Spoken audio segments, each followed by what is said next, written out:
Pesadelo na encruzilhada.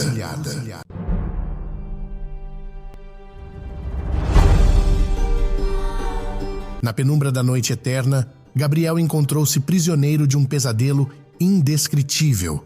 Cada passo que dava em seu próprio subconsciente parecia levá-lo mais fundo na escuridão, onde sombras grotescas dançavam ao ritmo de seu desespero.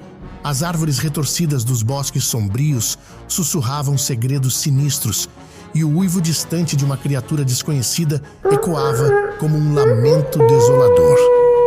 A alma de Gabriel vagava sem rumo, uma entidade perdida em um labirinto de temores insondáveis. Um espectro de desespero que se misturava com a névoa que pairava no ar, criando um ambiente sufocante e opressivo. Cada suspiro tornava-se um eco sombrio, uma trilha de agonia que marcava a passagem inexorável do tempo dentro daquela realidade distorcida. O pânico consumia Gabriel, envolvendo-o como uma teia de aranha macabra. À medida que avançava pelos bosques, sombras inquietantes ganhavam vida, contorcendo-se em formas grotescas e rostos distorcidos. Cada árvore se tornava um guardião sinistro, observando-o com olhos vazios que penetravam sua alma. Sem uma direção clara, Gabriel tentava desesperadamente encontrar uma saída, mas os caminhos se desdobravam como ilusões maleáveis. Cada trilha levava a becos sem saída, encruzilhadas de desespero, onde as sombras pareciam se multiplicar, consumindo qualquer vestígio de esperança. A escuridão ao seu redor pulsava como se tivesse vida própria. Sussurros incessantes penetravam sua mente, distorcendo a percepção da realidade.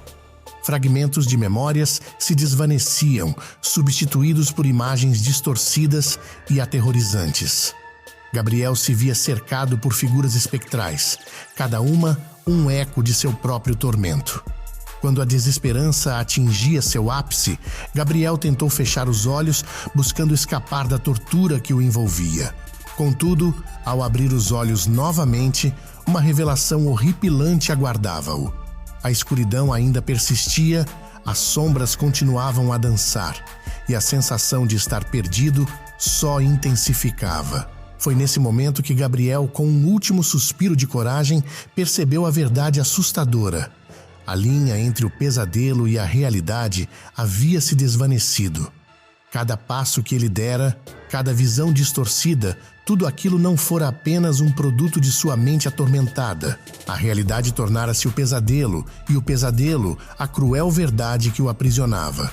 Preso na encruzilhada entre dois mundos, Gabriel debatia-se com a pergunta angustiante: teria sido mesmo apenas um pesadelo? A resposta flutuava na escuridão ao seu redor, uma incerteza que o consumia, enquanto a sombra de sua própria alma perdida o envolvia, lançando-o em um abismo de tormento eterno. Para ouvir mais histórias, causos e contos iguais, e até melhores que esse, ajude o canal a crescer. Se inscreva, dê seu like, ative o sininho e compartilhe o link dos nossos vídeos com seus amigos, contando a eles sobre as várias produções do canal.